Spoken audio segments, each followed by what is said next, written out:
Hello and welcome back everyone. Welcome back to another video. I'm Articsgaming, and today I thought I would go over the basics for everyone who's new to Once Human, just to help give you an understanding of what's happening, how the game works, and how best to survive in the beginning parts, especially when it comes down to the weather and cold. So these are the things I've learned over time, my little tips and tricks.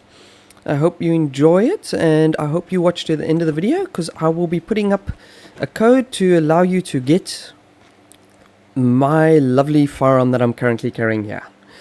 It's a fun weapon. I use it almost everywhere, and I miss with it a lot. Twice even, actually. There we go. Very effective, very useful. Now, there has been a recent update to Once Human. So there's a whole pile of new things that have actually been added that I'm still learning as well myself. Very nice little things, but I think I would go over those sort of things a bit later, for more advanced side of things. For now, I'm just going to go over the basics for you, just to help you in your initial start.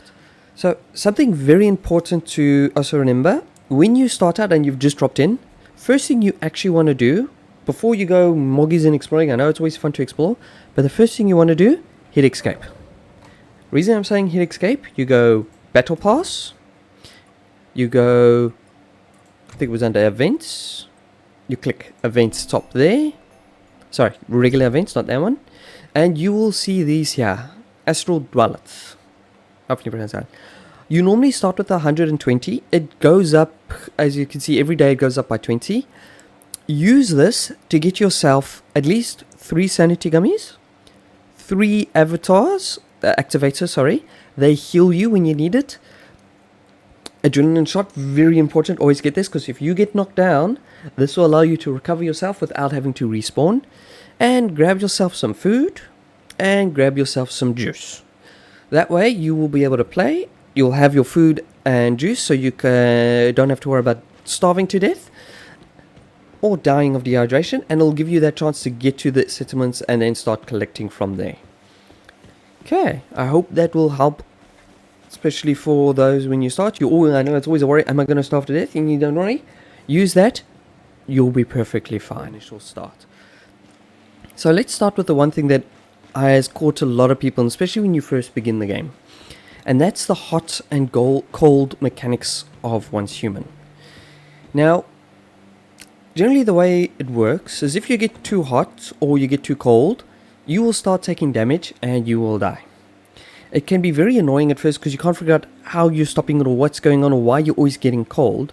But the easiest way to look at it is if you look at my mini-map and you see underneath my mini-map, you see you've got a temperature gauge there with the blue, grey, light red and dark red. Now those indicate your temperature range. Where you want your temperature range is in the grey. If you're in the red, you're going to start overheating. If you're in the blue, you're going to start going into hypothermia. Hypo. Hyper is hot, hypo is low. Sorry, hypothermia. I had to remember there for a minute. Okay. Now, if you look at my one, you'll see how, okay, I'm currently at 5 degrees Celsius, but you see how my little grey range is smallish in this case. Now, there's many things you can do to help improve yourself to keep yourself warm. One of the most easiest things to do, and what the game will actually help you with when you first start out, especially in the way of winter server, is crafting a torch. So it will literally run you through it. It will run you to build your campsite with gathering materials, that's stone and wood, and then it will have you create a torch. If I pull out my torch, you'll see my temperature rises and you see my nice little gauge moves there. Now, this is something important you also need to know when it comes down to the temperature gauge. That gauge, especially your -10 and up to 30 degrees Celsius, that moves with your temperature that you have. So in other words, if I pull out the torch, it goes up. If I put the torch away, you see it goes down. But that's not my resistance to the cold. And that's what caught me at first. So you get equipment. Let's go to gear quickly. If I go to my gear here, you'll see I'm wearing the Blackstone top. It gives a cold and heat resistance of 2.5, and I've also got it equipped with reindeer hide, which gives me a cold and frost resistance of +5 plus a maximum of 10 to my load. Now, This here, these +5 stuff, what that actually is, it's your gray line there. And the easiest way to look at it is you can craft food. Let me just go to my food here. Got a lot of it. Like this one here, salted roast spike tomatoes. And you can see it says increase cold resistance by 10. Now, if you watch my gray line, I'm going to eat one of those now. Let me gobble away. And you see how my gray line just became bigger. That's my resistance there getting bigger. So that's something you must always remember. Your resistance is your line, which means the higher your range you can work with. So now I can go to a lower temperature and I can go to 0.5 and even -5, and I'll still be fine because my gray line is bigger. So the smaller it is, the less you can resist. The bigger it is, the higher you can resist. Now the nice thing about that is you can improve your resistance just by the equipment you're wearing. So when you first start, it's going to ask you to build yourself a little campsite. So let's build a campsite here quickly. Don't worry about where you put it. You can always move it around. It's nice and easy. You just press T and you can move it. You just need logs and gravel, which is everywhere. You can literally grab it anywhere. Now, if I go to my cabin here, sorry, my little campsite, I go to crafting. Let's go to armor crafting. So you'll see you got basic equipment to start with. It'll allow you to craft. Now, you will have these fabrics to start with. It gives you about 12 of them for the Way of Winter. I don't think it does it for the minibus. I can't remember. But you will see with that you also get hide that you can put on, or different types. And if you look carefully, you'll see that each type gives you different effects. So wolf, weak resistance, cold resistance, stuff like that. Now, the effects differ to what you're wearing. So a hat gives you reductions, for instance, where your armor, as you can see, gives you cold resistance when you put these on. Now, what I've found the easiest to collect is reindeer hide. Where's reindeer hide? There it is. Nope, sorry, that's rabbit fur, reindeer hide. Where is my reindeer hide? I know I collected some. There we go. And the nice thing about reindeer hide is it gives you a +5 resistance, +10 to your max load, which means you can just carry a lot more, especially in the beginning when you want to hunt resources and get as much resources as you can. It gives you the ability to carry a lot more without being overloaded. So both your armor, the vest or shirt, and the pants will give you that cold resistance and load resistance with your hide. Your gloves give you yield, so that basically means you can gather more depending on what you're using. You see, gather grain 15% better, get more for fishing, berry gathering.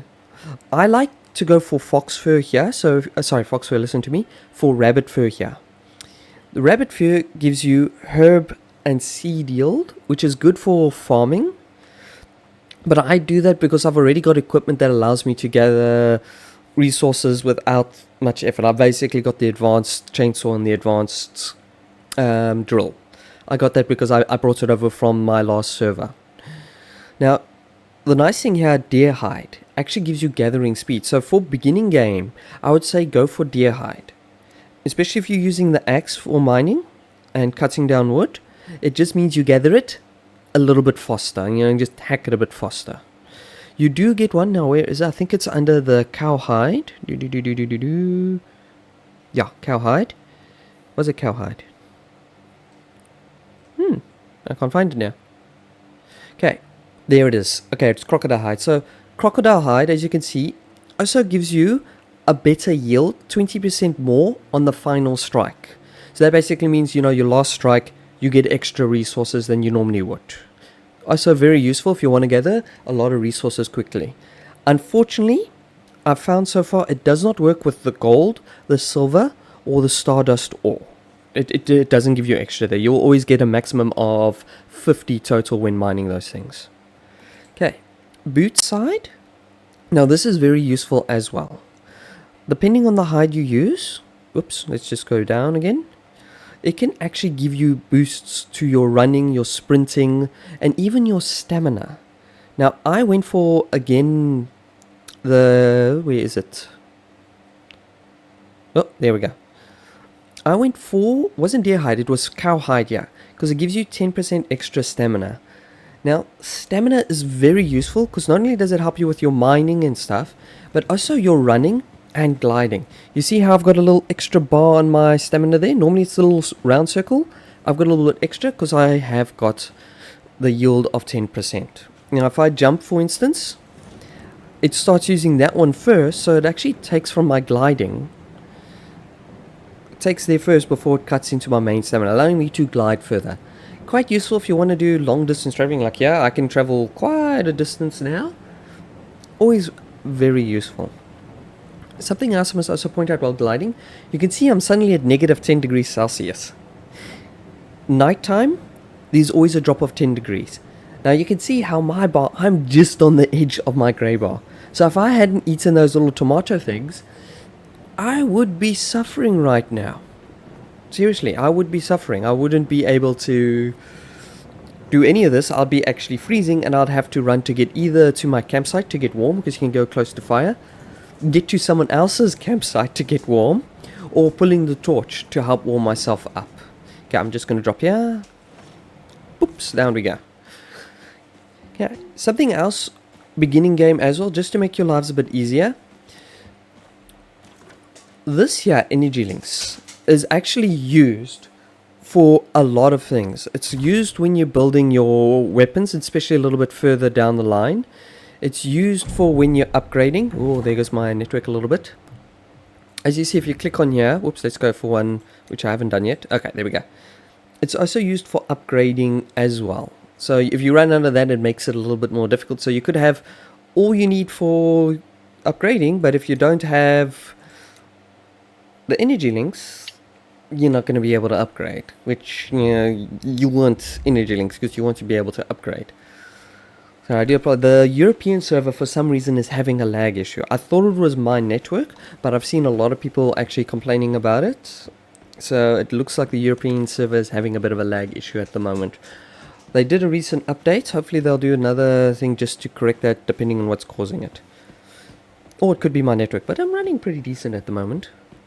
Okay, that's the basics for your starting. Hopefully that helps you, especially when you are starting out. It can always be difficult, but you'll find your resources like wood here. You don't even need to cut wood to begin with. You can see it's lying on the floor. Gathering stone just gives you stone, but also when you gather copper and iron and stuff, it gives you resources. It gives you copper and iron. It also gives you stone at the same time. Let me show you quickly. So if I go here, see, I've got the advanced draw, so I just go through this thing. You see how quickly that is. If I put this away, let's take this away. Whoops, wrong side. Okay, put you away. Yeah, I'm not supposed to put you away. Remove.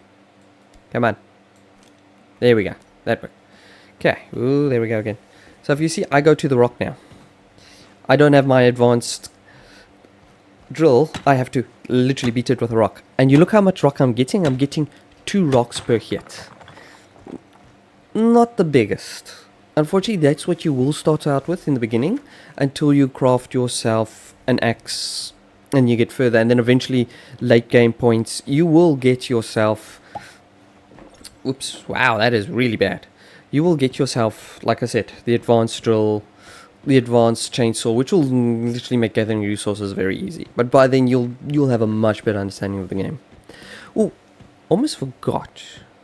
I think I should actually include that in the beginning section. So what I'm going to do is I'll do a cut and then you'll see it. But yeah, I'll do that. But yeah, in essence, what I forgot. Alright everyone, I hope you enjoyed this video. I hope it has been helpful for everyone and will help you, especially in the beginning when you first start out, because it's always a bit of a challenge when you're learning everything that's new.